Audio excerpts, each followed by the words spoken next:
Olá, muito boa noite para você que está acompanhando a programação da TV Câmara, canal 16 da NET. Hoje nós vamos falar sobre Julho Amarelo, uma campanha que foi instituída aqui no Brasil em 2019 para chamar a atenção justamente com relação à prevenção e o controle das hepatites virais. A minha convidada é a hepatologista Raquel Fraga. Boa noite. Boa noite, Paula. Boa noite, ouvintes. Agradeço muito a oportunidade de estar aqui falando sobre um tema muito importante. Parabenizar também a TV pela essa iniciativa, né? Bem, assim como outros meses que nós temos no ano, Outubro Rosa, Novembro Azul, que são os mais conhecidos, temos o Julho Amarelo para chamar então a atenção para as hepatites virais. É importante, né, que a gente tenha esse reforço no repasse de informação que muitas vezes as pessoas acabam deixando passar de uma forma despercebida. Exatamente. Então, o Julho Amarelo, o amarelo justamente é alusivo à cor que as pessoas, quando têm alguma doença no fígado, hepatite viral aguda, outro tipo de hepatite, ficam, né? Que é o famoso amarelão, os olhos amarelos. Então, por isso, Julho Amarelo. Isso já foi há muito tempo definido, desde 2010, que a Organização Mundial de Saúde definiu como 28 de julho o Dia Mundial de Combate às Hepatites Virais. E aí depois, em 2019, realmente teve a lei brasileira que instituiu essa campanha do Julho Amarelo. E isso faz parte de um plano estratégico firmado pelo governo brasileiro com a Organização Mundial da Saúde, na verdade, com o objetivo de eliminação das hepatites virais até 2030. Pelo menos esse era o objetivo da Organização Mundial de Saúde. E o Brasil ele não foi tão audacioso, ele colocou, olha, eu me comprometo a eliminar ou diminuir a transmissão das hepatites virais em torno de 90% a 95% e diminuir a mortalidade em torno de 30% a 35% até 2030. No entanto, a gente teve nossa pandemia do Covid-19, e isso atrapalhou bastante esses objetivos da Organização Mundial da Saúde. São poucos países que vão conseguir cumprir essa meta até 2030. Mas então é importante a gente ter essa campanha do Julho Amarelo, até porque a maior parte das hepatites virais crônicas, que é aquela que fica no organismo da pessoa por mais de 6 meses, elas são totalmente assintomáticas, né? Não dá sintoma nenhum, só fazendo exames de rotina, solicitando também os marcadores de hepatites virais. Muitas vezes as pessoas fazem exames de check-up, mas o médico que solicitou não inclui ainda os marcadores de hepatites virais e acaba não sabendo que tem. Quais são as complicações? Pois é, então as complicações das hepatites crônicas, as duas grandes complicações é o desenvolvimento de cirrose e câncer de fígado. Tanto hepatite B quanto hepatite C. A hepatite A, ela é uma hepatite importante, ela dá hepatite aguda.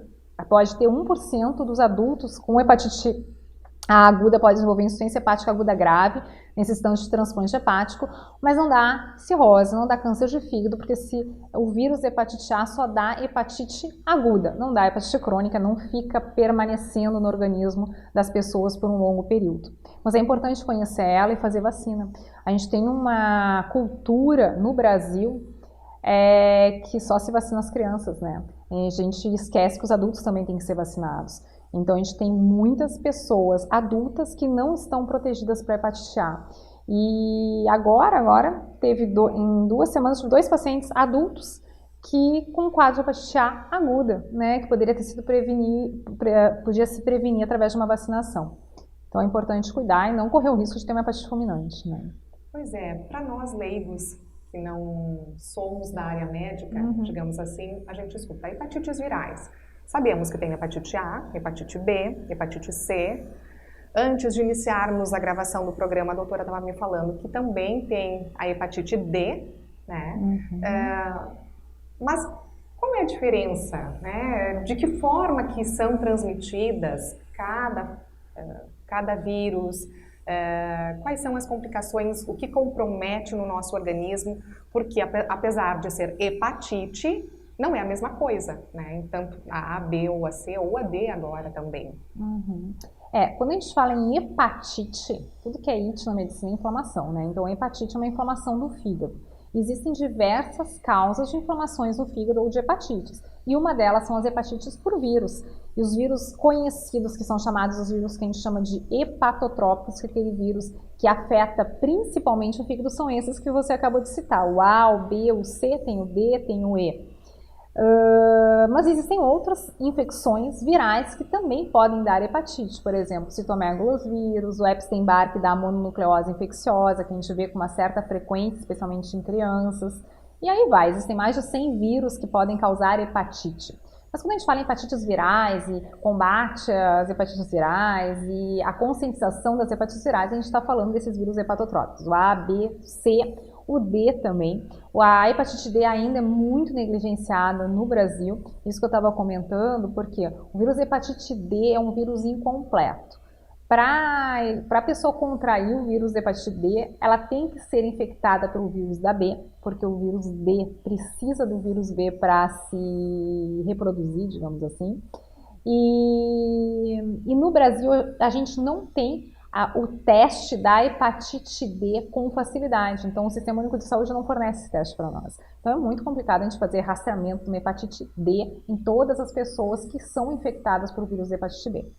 Bom, falando nos três principais, então, que a gente conhece mais, o A, o B e o C, eles são vírus diferentes. Algumas pessoas acreditam assim, se eu pego a A, eu não curo, passa para B, e se pior ainda passo para C, como se fosse uma graduação de gravidade de doença. Mas não é. Então, são vírus diferentes, com formas de transmissão diferentes e com algumas peculiaridades também que se diferenciam. Então, o vírus de hepatite A é o mais fácil de contrair. A prevalência dele depende muito das condições sanitárias do local onde a pessoa vive. Então, no nosso país, como a gente tem uma discrepância muito grande entre condições sanitárias, saneamento básico, a gente sabe que as regiões com melhor saneamento básico, e felizmente o Rio Grande do Sul encontra-se nessas regiões, a gente tem apenas 20% da população que contraiu hepatite A na infância. Às vezes passa por uma infecção intestinal, a pessoa acaba descobrindo se vai testar no futuro o anticorpo para ver se está protegido. No entanto, se a pessoa não contraiu hepatite A na infância, deve ser vacinada no adulto, né? Então, em exame de rotina, pode pedir para o médico solicitar um anticorpo para ver se está protegido, se não, dá para fazer a vacinação. E todas as pessoas que têm qualquer tipo de doença hepática, incluindo esteatose, que é a tão conhecida gordura no fígado, que é muito prevalente, tem que ser vacinado para hepatite A. Uma pessoa com esteatose, se contrai qualquer um dos tipos de hepatite viral, a tendência é que essa hepatite aguda seja mais grave.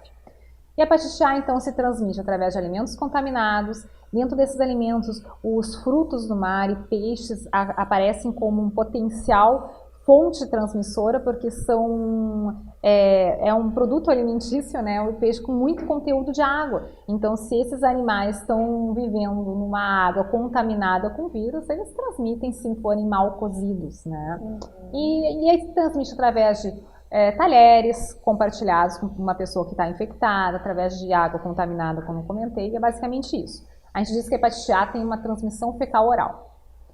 Então, a hepatite B, a principal forma de transmissão hoje é a sexual, e a principal forma de transmissão da hepatite C é a chamada parenteral, que é através do sangue contaminado. Estávamos falando, a doutora melhor estava falando a respeito da transmissão de mãe para filho. Isso acontece no momento da gestação, no momento do parto, no aleitamento. Como que acontece isso? E como é depois para a criança, né? Acho que é importante também falar. Sim. Então, das hepatites virais que se tornam crônicas, então ficam mais de 6 meses no organismo da pessoa, hepatite B e hepatite C.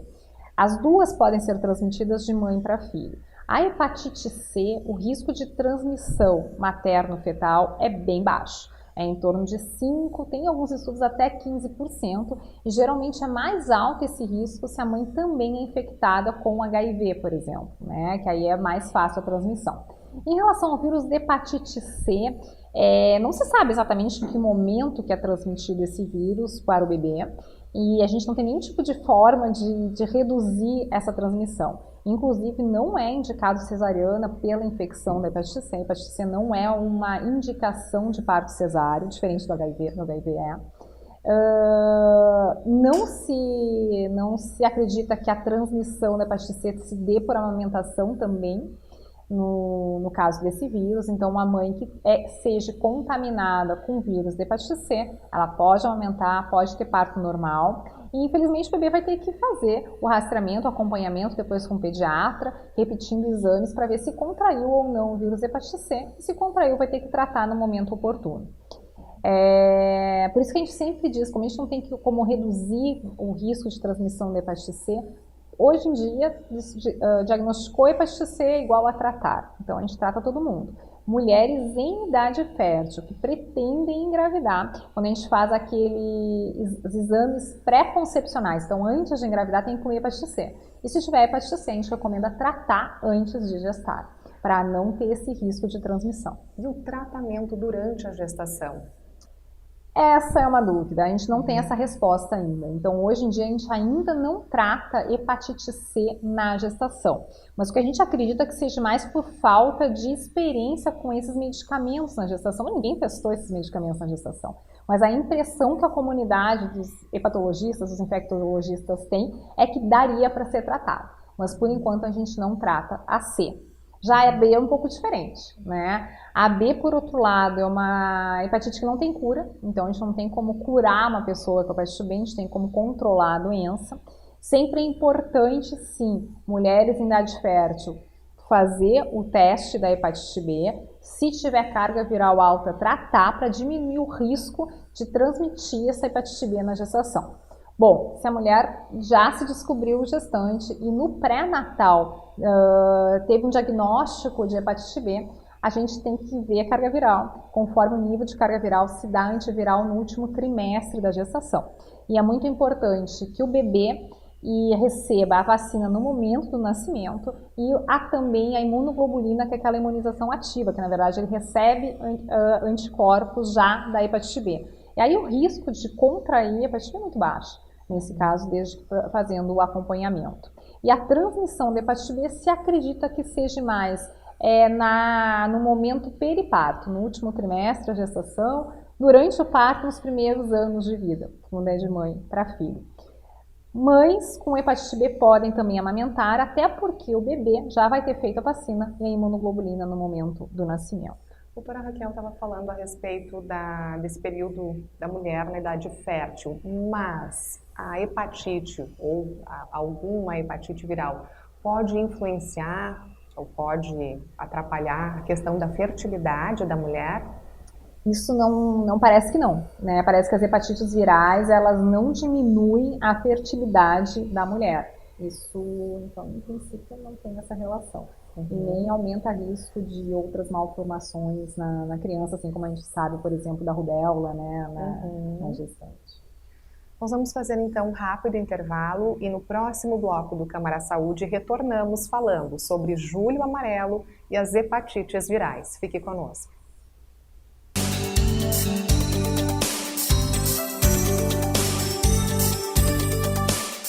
A Câmara de Vereadores de Passo Fundo está sempre ao lado da comunidade e, para manter esse compromisso, foi pioneira em implantar o sistema online para as reuniões e plenárias dos vereadores. Projetos importantes já foram votados, como a contratação de mais profissionais para a área de saúde e a aprovação da liberação de R$3.500.000 do orçamento do município para fazer frente ao coronavírus. Foi criado também um fórum permanente para debater sobre a Covid-19. Câmara de Vereadores, a casa dos grandes debates.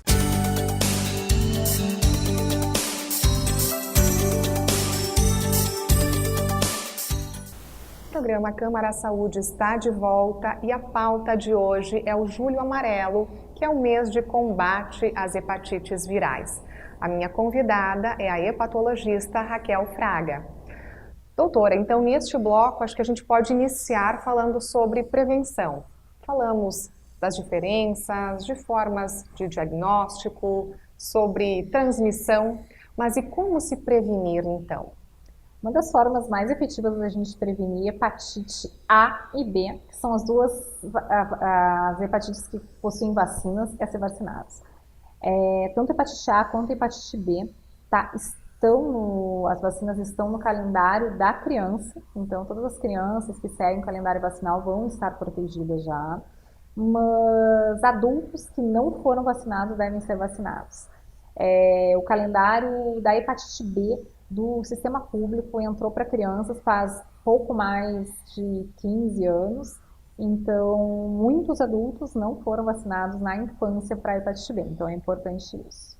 E se o adulto não souber se foi ou se não foi vacinado, ele pode fazer a dose? Tem algum problema de fazer em dobro, digamos assim? Não tem nenhum problema. Pode fazer sim, então na dúvida se fez ou não fez, faça. Não tem nenhum risco de fazer.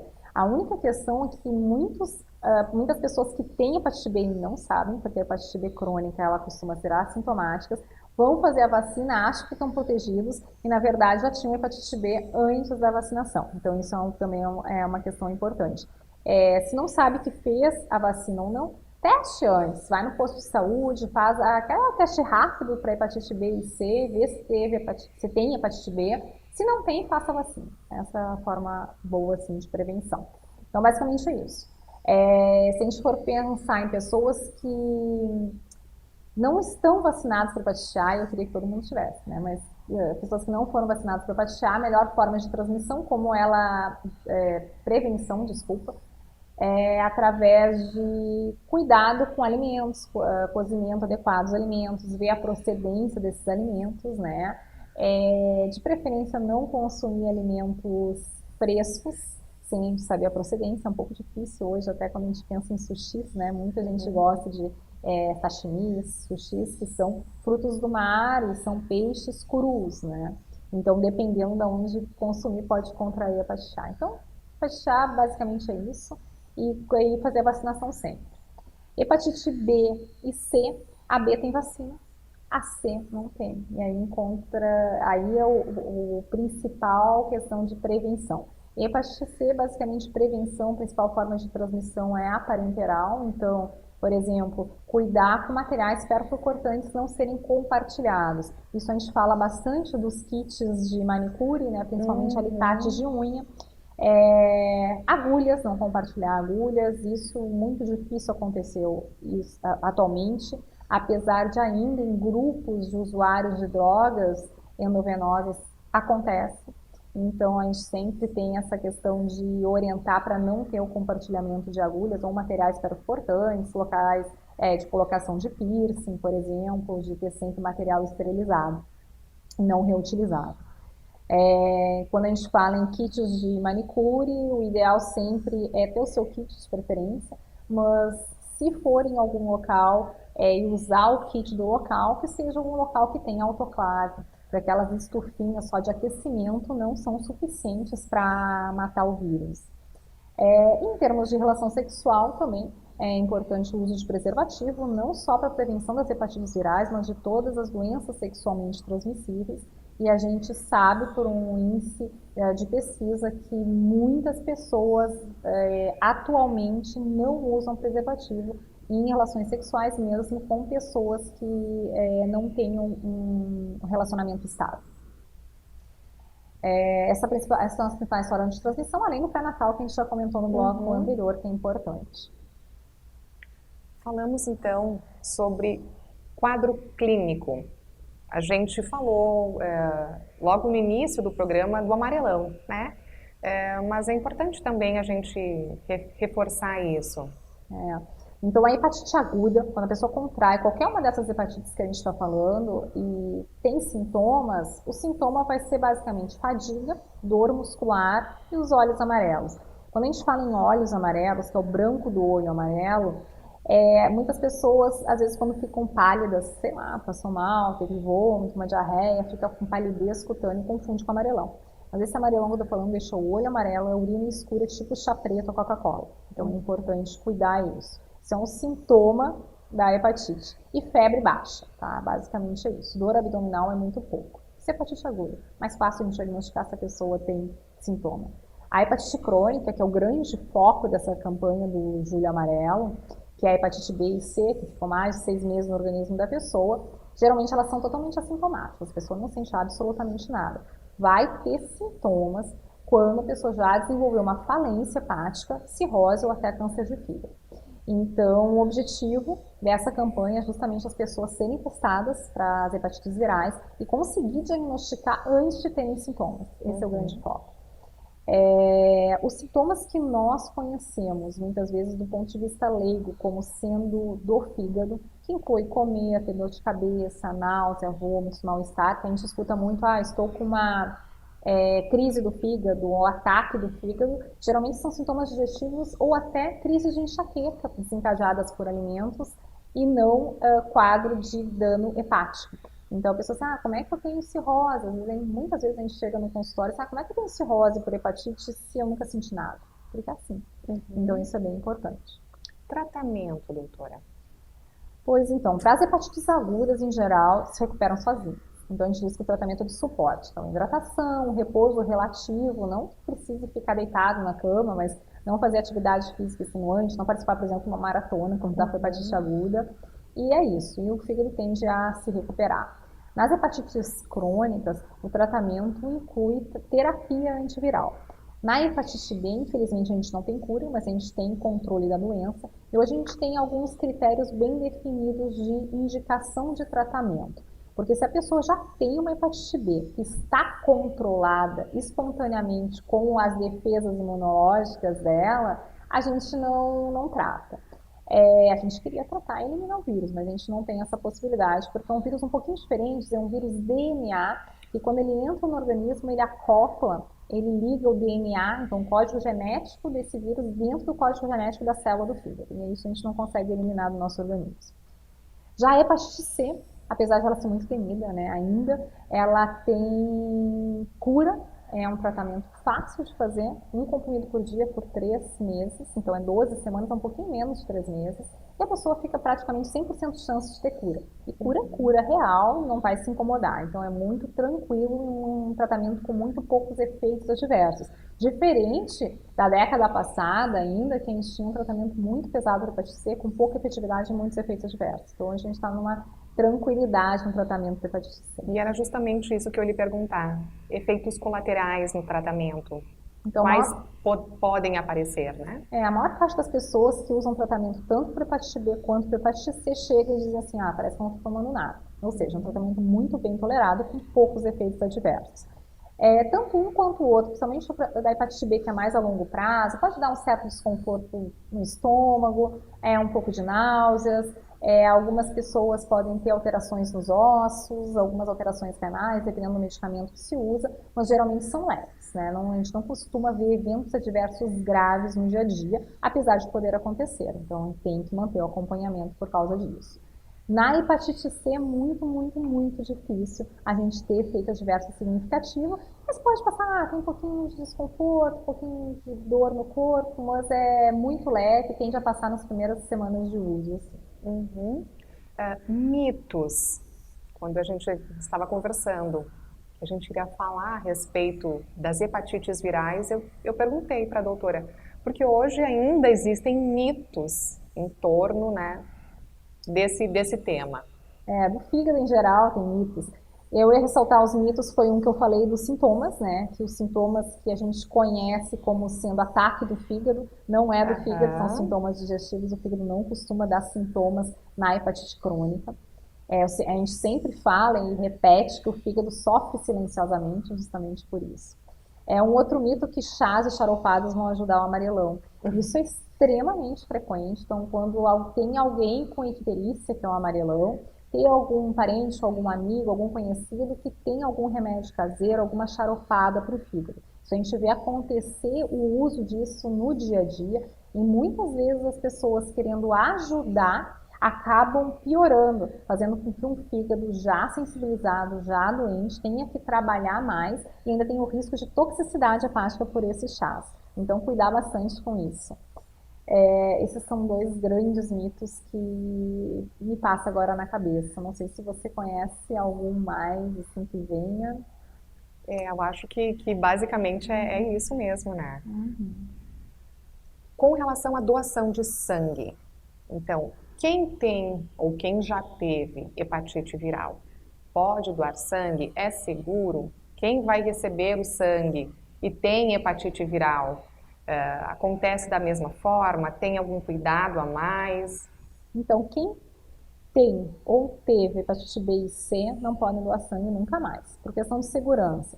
Talvez a hepatite C agora, com esses tratamentos efetivos, com cura, talvez deixe de ser um problema na doação de sangue, mas por enquanto não pode doar. A hepatite B, por outro lado, como a gente não tem cura e um pedaço do código genético do vírus sempre fica no organismo da pessoa, mesmo que tenha anticorpo protetor circulante, não pode doar mesmo, porque tem risco de transmissão. Especialmente se o sangue dessa pessoa que teve hepatite B vai para pessoas imunossuprimidas, então com uma queda de imunidade, por exemplo, transplantado de medula óssea, essa pessoa pode contrair hepatite B, então tem que cuidar bastante. Para finalizar, então, onde encontrar mais informações? Claro que é um assunto bem complexo, muitas ramificações aí, hepatite A, hepatite B, hepatite C, D também, enfim. Então, muita gente ficou interessado pelo assunto ou lembrou de algum episódio, de algum familiar, enfim. Onde a gente pode ter mais informações que são informações seguras? E claro, qualquer dúvida, sempre a recomendação é consultar um médico, especialista na área, né? Isso aí. Então, as hepatites virais, especialistas médicos para consultar, tanto hepatologista quanto infectologista, estão muito bem preparados para responder, sanar essas dúvidas em relação às hepatites virais. Em relação a procurar informação na internet, que hoje a gente sempre vai lá nos sites de pesquisa, como Google e Yahoo, para olhar e pesquisar. Sempre procurar sites associados a sociedades brasileiras de hepatologia, de infectologia, Organização Mundial de Saúde, Ministério da Saúde, são sites muito confiáveis. Tem no site também, se quiserem olhar, que também tem informações. Mas, assim, basicamente, como orientação geral, os sites das grandes instituições são sites confiáveis. Qual é o seu site, então? É a doutora Raquel Scherer de Fraga. Eu tenho lá no site o meu blog também. E também tem meu perfil no Instagram, que eu faço lives sobre dúvidas de doenças hepáticas todas as terças-feiras, às 20 horas. Então, tem bastante informação. Quem tem interesse em saber sobre doenças do fígado, sobre hepatites virais, tem bastante informação que pode encontrar lá. E no canal do YouTube também. Então, fica a sugestão. O que mais a gente pode acrescentar, doutora, que não foi mencionado aí? As principais dúvidas que chegam, né, no consultório. As principais dúvidas em relação a isso é sobre contrair hepatite B e C de familiares. É sempre importante fazer esse rastreamento, uma coisa que a gente não comentou, rastreio familiar, né? Especialmente hepatite B, que tem essa forte transmissão de mãe para filho. Se a gente descobre que alguém tem ou teve hepatite B, a gente pede para fazer rastreamento dos familiares de primeiro grau, que inclui os pais da pessoa que a gente está pesquisando, né, ou que descobriu a hepatite, os pais, irmãos, filhos e cônjuge, né? Esses todos têm que ser rastreados para hepatite B, no caso, que a gente está falando da transmissão vertical principalmente. Funciona para C também. O que mais? Acho que é isso. Acho que a gente conseguiu abordar bem o tema. Ok, então, doutora, agradeço a tua participação. A gente sabe que sempre conseguir um horário na agenda de um médico é algo bastante concorrido, né? Então, a gente agradece mais uma vez essa brechinha que abriu na sua agenda para trazer as informações aos nossos telespectadores. Obrigada, uma ótima noite e ficamos sempre à disposição. Obrigada, boa noite, obrigada pela oportunidade. Então, o Câmara Saúde de hoje está chegando ao fim. Hoje falamos sobre o Julho Amarelo, mês de combate e de prevenção às hepatites virais. Eu conversei então com a hepatologista Raquel Fraga.